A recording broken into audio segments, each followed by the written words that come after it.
Hello and welcome to the Life Science Success Podcast. For those of you who don't know me, my name is Don and I'm a consultant in life sciences. We focus mainly in on the consulting side on pharma, biotech, and medical device companies and helping the companies work on their strategy, people, process, and technology, really focusing it so that their companies can grow. I've also started a weekly series. I'll bring up that page in just a second again, and there's a link at the very bottom, which essentially is thescalingmethod.com/thoughts at scale. But essentially, what this is it's a weekly series for companies that are looking to scale their organization, and we're covering key topics that you would focus in on to try and scale your particular organization. So with that, let me bring up our guest. We're having back Oksana Bovt. Oksana is the founder of Theoria Creative, an agency that develops unique fundraising materials that enable biotech and life science clients to clearly and succinctly articulate their unique message and value, raising funds, soliciting partnerships, pitching at roadshows, or presenting to prospective buyers. So with that, Oksana, welcome to the show. Thanks for having me again. Yeah, and I'm really excited to cover today's topic. So the reason why you're back, obviously, is to talk a little bit more about scientific mechanisms of action, and we'll talk a little bit more about the work that you do. So yeah, welcome. Yes, happy to share some knowledge we have. Yeah. I appreciate that. So maybe it would be good for anybody that hasn't watched the previous episode if you could just talk a little bit about yourself and who Theoria Creative is. Yes, of course. I guess quick background on me is that I actually have very diverse background in science and literature and advertising, which allowed me to start my own business years ago. We're in business, I think, around 13, 14 years now. And we work with life science companies. We really help them build the story that helps them get invested, and we collaborate with venture capitalists, with investment bankers, with their portfolio companies. Just really make sure that executive suite is ready to tell the best story they have to their investors. I mean, that's definitely something that's needed because I feel like so many of the companies that I interact with, they have great science. Now they just need to be able to tell a great story around that science, and that's where I hear Theoria Creative, really fitting that niche.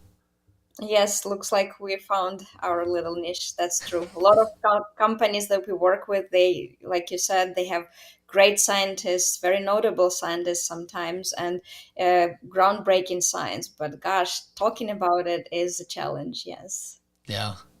And can you tell us a little bit more about some of the key milestones in terms of your journey to create Theoria Creative? What sort of, brought you to this point? I think never give up. That's why we're here.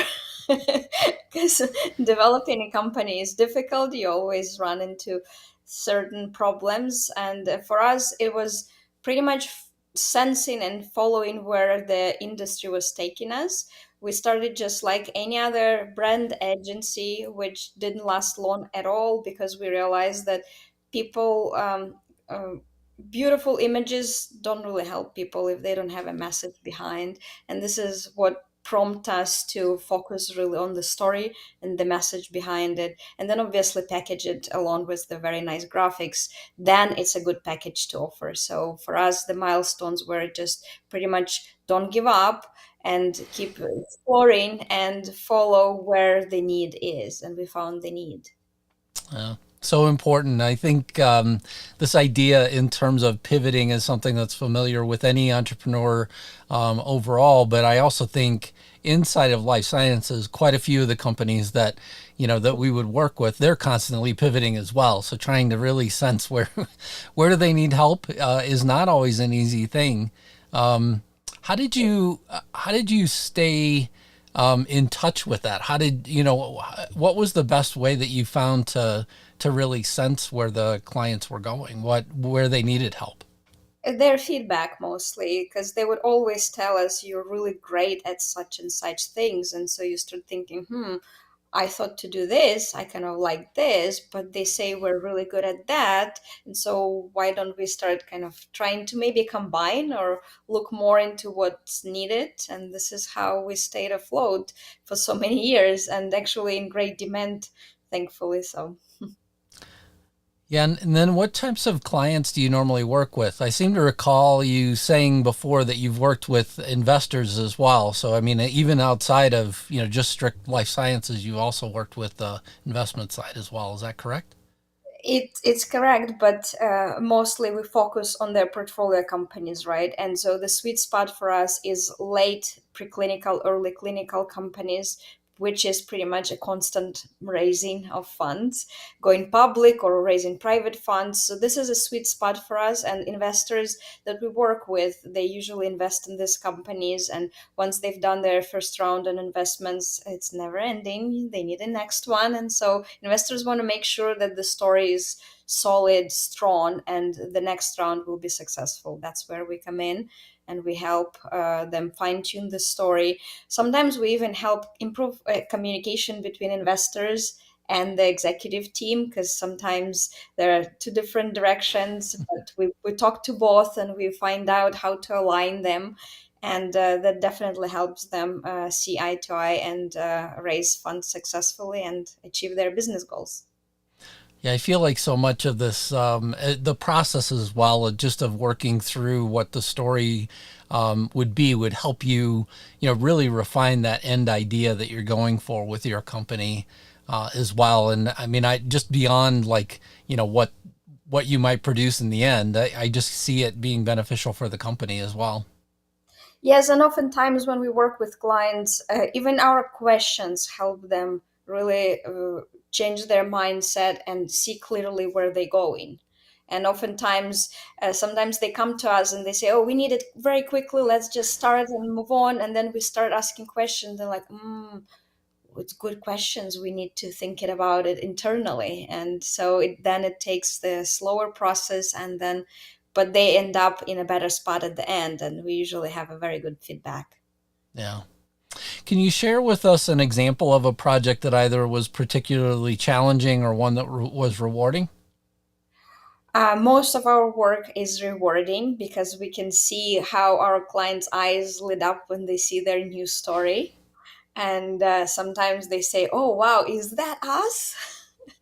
um, and then obviously we're very busy. We're not marketing ourselves at all, but when I see on LinkedIn that one of the clients that we worked a month or a few months ago, they finally raised, so that just makes me very happy. It means that we put them on the right track and they were able to succeed and achieve what they wanted. So we have almost all our stories are like that.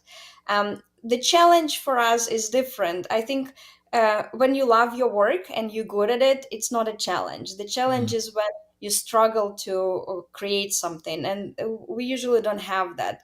Sometimes the challenge is if the client is not aligned to raise, for example, but investors are keen for them to do that, and so we kind of have to work with the company and move them ahead, help them, like, look, you're ready to raise, and they're like, I don't know.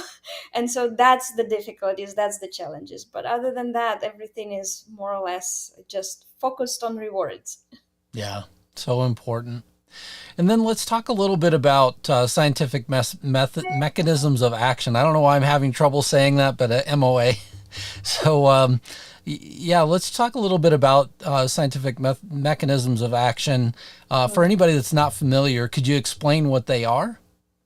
Of course, every life science company has a certain mechanism that they developed. It's their scientific hypothesis, how their drug works. And so, pretty much, how the drug works is the scientific mechanism of action. And this is a secret sauce, so to speak, for investors to understand what differentiates one company from another. Obviously, it comes with the data that needs to support it and proof of concept and such, but it all starts with the science that differentiates one company from another. And so when you are looking at this, I mean, normally are you interacting with people in marketing or on the science side?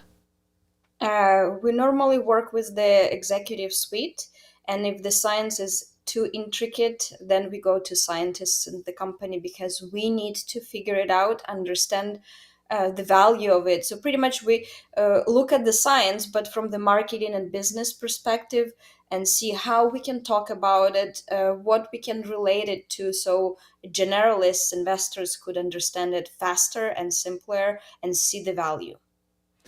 And how, I mean, I guess I would guess that the knowledge gap somewhat, I mean, in terms of the investors that I've run into, right, there's a full gamut of investors. Some of them will have no pharmaceutical background and then want to invest, which is, kind of a challenge, oftentimes, kind of a red flag for me. And then the other side is, companies that have people that are very in depth in terms of certain aspects, but they may not understand everything. And so how hard is it in terms of thinking of that last end audience and how you're going to have to explain things to them? So usually we run our idea by our clients first, right? And if I see that they understand their own science better, we're already succeeding. And oftentimes, when we work with the executive suite, we sometimes have someone who are not scientists. They could be investor relations people, they could be business side people, right? And when they look at it and say, "Oh, I now understand what we do a lot better," then this is one success already. And when it comes to investors, we usually try to focus on generalists because you never know whom you're talking to. Plus, also investors, they're not always specific to a certain therapeutic area. They're rather specific to certain stage or certain mechanisms of the modalities. And so making sure that you can clearly communicate the scientific idea always helps speed up the process and get the clarity, the message through. And then in terms of I guess in terms of the process that you go through, how do you take somebody from, they understand their science to, having something that actually clearly explains the scientific mechanisms of action? Oftentimes, the way we start is obviously clients reach out to us and they send us a slide where we have hundreds of lines with the arrows from one circle to another. And so this is the pathway. And so you're looking at this and you're like, great. And so, what is this? Is this how the disease works? Is this how your drug works? And what I noticed over the years that for some reason, scientists, they tend to put everything into one pathway and then talk it through, which makes it super complicated. So what I mean by everything is that they try to explain how the pathway would work normally, how the pathway works when it's let's say mutated pathway, and then how their drug would interact with it to normalize it, right? Something like that. And so it's all in one cluster of lines and circles. And obviously this is not self-explanatory at all, and even if you walk someone through this, it's really hard to follow. So this is where we start: cluster of science. And then our process is that we usually put this aside. We connect on the call with the executive team, sometimes with scientists, and we simply start asking questions. Okay, let's start step by step. Step one, step two, and so on. And then out of that, we help them pretty much just distill a very clear picture of how this works and what we need to show, which often actually end up maybe in more slides, but the talk track that you go through with it is much faster because it's self-explanatory in the image. So important as well. And I mean, I've been a party of watching some of the pitch decks continue to come together.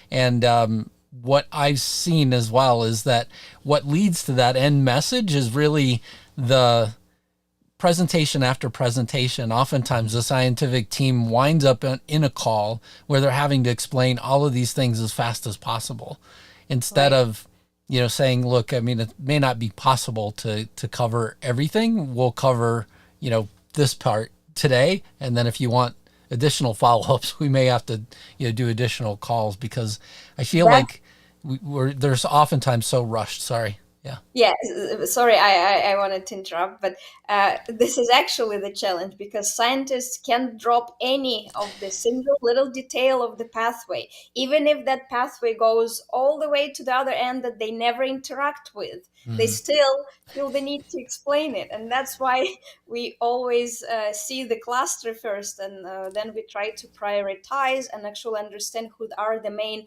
as we call them, actors of the process, right? What do we need to focus on? What do we need to explain rather than details that can be left unnoticed?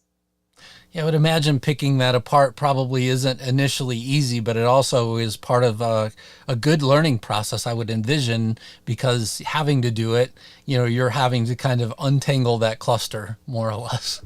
And we having a blast every time we do that.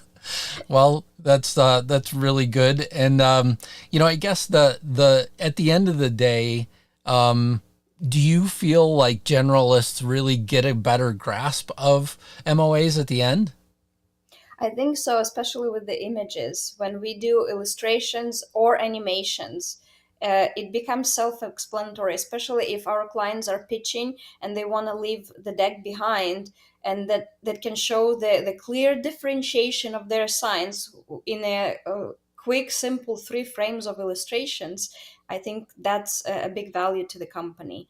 And we often create animations that they just leave on the website so investors always can go back, click, and watch a very short animation of how this mechanism works and what's differentiating about it. And I think that's very helpful to our clients, and we receive very good feedback. And then in terms of the companies that you start with, could they be at seed stage? They do, but when they see they have very limited budget, and so usually we tell them let's not do animation because that's a more expensive process. But then we just help them with the illustrative process. We illustrate the same mechanism frame by frame so they can use it in their pitch decks. And then the the output oftentimes, if I understand you correctly, one is a pitch deck, and then secondly could be animations if they're contracted for that. Is that correct? Yes, that's true. Yeah. Yeah. And then I mean, I guess also because we normally see both non-confidential and confidential decks, do you work on both, or do you always work on the confidential one and just strip out things to create the non-confidential one? Oh, Okay. yes. It makes it easier that way. Yeah, I didn't. I mean, I've only seen it that way, so I never know. If anybody else takes a different path, right, for creating the Well, non-confidential. if they want to present a good story, it's best for us to know the full story, Hmm. right? And it's usually a confidential story. And then we know what we cannot disclose. And then we already have all the materials and graphics done and messages constructed. We just know which one we need to leave behind for the non confidential deck. So that's easier that way. And then could you explain an example of a well articulated MOA that made a significant difference in fundraising? I guess that's why companies come to us, right? We do the MOA and then they take it to the next level. MOAs, the animations are usually the requests we get from the public companies because they feel like their ongoing investors spend more time on the websites when they're public. And so they want to have something that communicates that message. And animations are usually for public companies. I think for private companies, we're mostly focused on illustrative mechanisms to help them explain the message. But I would say most of our clients are quite successful in raising, and I guess we kind of play a small role in that. Are any of these materials also used in like any of the poster displays or anything like that go to the conferences?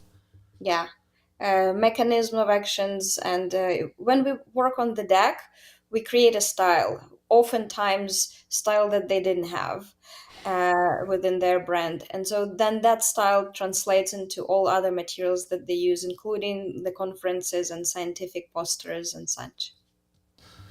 And then in terms of steps that people could take with you in terms of getting started, could you explain some of the initial steps that companies could take in terms of getting started with Theoria? I can actually share just 3 steps, it's not necessarily get started with us. It's in general when you're a company that needs to explain your mechanism of action in a more clear way. I can share three steps, simple steps to keep in mind when you figuring out how to communicate that. And so one first step is pretty much just outline your step by step process. And when I say this is that keep in mind that a lot of scientific mechanisms, they affect several levels of the body: molecular level, cellular level, tissue level. Make sure that whatever you explain about the mechanism, you're very clear which level you're addressing at this point. So what's happening on the molecular level will lead to what happens on the cellular level, and then in return it will lead what happens on the tissue level. So just make sure which one you focus in at the time. And then also identify the names of all the entities, and I call them players, right? So you have a certain inhibitor, for example, that targets certain receptor, for example, and that receptor resides on a certain cell, and that cell is in a certain organ, right? So all those are your major players, actors in your story. So you need to make sure you address them all and you explain what they do. So this is more or less first step by step process. And then you break it down into a series of steps for each level. For example, how your inhibitor might connect to a receptor, and then what does the cell do when this happens. So all those steps. So this is one approach. Second step that I also recommend our clients doing is that forget about PowerPoint and everything. Just sit down, take a piece of paper and write one paragraph that describes every step of your mechanism, right? What happens during that step? Just descriptively in your own words. Don't even think about organizing it on the slide or on the page. So that also helps you build and clarify your story. And then the last advice that I have, the final step, is that what we found over the years that really helps our clients is that not only focusing on the mechanism of your drug, how it works, because, well, it's great that it explains, that you can explain what it does, but then if you don't know how it should be, or if you don't know how it is in the disease, so what are you trying to fix? More or less, then it's really hard to value what your drug can do. And so, what we recommend to do is just make sure to compare and highlight. So, compare your mechanism of the drug with the healthy state, how it should be in the body, or compare it with the unhealthy state, what you're trying to fix, so they can see a comparison and the difference in the pathway or in the tissue or cell actions, how this affects the body. And so that way you providing the comparison and they can clearly see with their own eyes what's happening. So you don't need to spend that much time convincing them that this is important, because they will already see the difference. So those are three steps. Yeah, it's funny that where you started as well in terms of, just in terms of making sure that you're talking about the same thing at all, always within that, same section, whether it's tissue or cell. The when I was having my book edited, it was a similar sort of process. So that, where, if the tense changed or the individual that was targeted in the paragraph changed, oftentimes the editor would have comments in those sections. And so I'm hearing some of that same sort of dialogue as well in terms of this example, my more simplistic mind again at work. Yeah, but it's surprising how, scientists, they see it through. For them, there is no boundaries, right? But for the a new person to listen to it, you're totally lost. Wait a second, is it on the cell level? Is it a receptor? What is it? And so, yeah, just take your time, explain every actor, explain the levels you're in. So important. And then in terms of the best way to get started with your company, could you explain, how companies normally get started? Usually we work by referral. So usually it's a referral, sometimes from our existing clients, but mostly from investors or investment bankers that we work with. But if you feel like you need to talk to us, our website is theoriacreative.com, and you can always drop us a note there, and we'll respond and schedule a call. That would be great. And then, do you have any final advice for life science companies that are looking to improve their communication? Always assume investors are, should I say, not smart. Mm. Because the thing is, investors have very little time, and they go through many pitches in one day. And if you want to stand out, make it so simple for them. Don't assume they know everything. They do know a lot, but don't assume they know your point of view. So make sure you communicate very clear, simple, and straightforward. And obviously, good images help. Yeah, and one of the things I heard, I would love to hear your perspective on this as well. One of the things that I heard very recently as well was that for companies that have, let's say, multiple things that they could treat in the end, what is the most prevalent is, really the thing that most investors are looking for now, rather than having a company that has two or three things that they could go after. The investors are wanting more focus right now, especially just to know that their dollars are not being defocused in research across three different possible indications as a research project.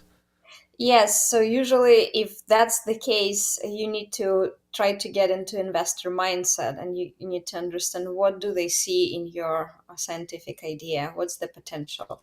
They usually would go for the biggest market. They would go for the data that is more aligned, that you generated, right? So if you have three, four different potential hypothetical targets that you can go after, you obviously have data, and some data will be stronger than others, right? So they will see that.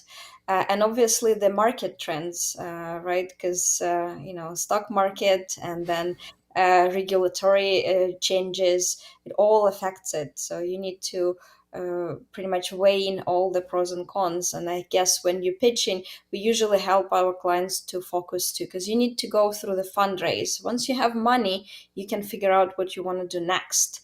But how do you get to the money? You need to have a clear, crystal clear message. Mm. Yeah, it's so important, and that focus isn't something that a lot of people, that I've talked to anyway, that they have. I mean, oftentimes they get so passionate about what it is that they're working on, they kind of forget that. But given the market and where we're at, I mean, it's a consistent message that I've heard is that one, the investors are asking for more information. They want to know more about what does the end look like, but also they want to know that you're focused, especially. Yeah, and it's great to have a big vision at the end, but you can pitch that vision closer to the end of the deck, but show them that you have clear path to begin with. So Yeah, it's so important. Well, Oksana, thank you so much for coming back on the Life Science Success Podcast and for sharing that with us. And yeah, thanks a lot for being here. my pleasure. Anytime. All right, thank you.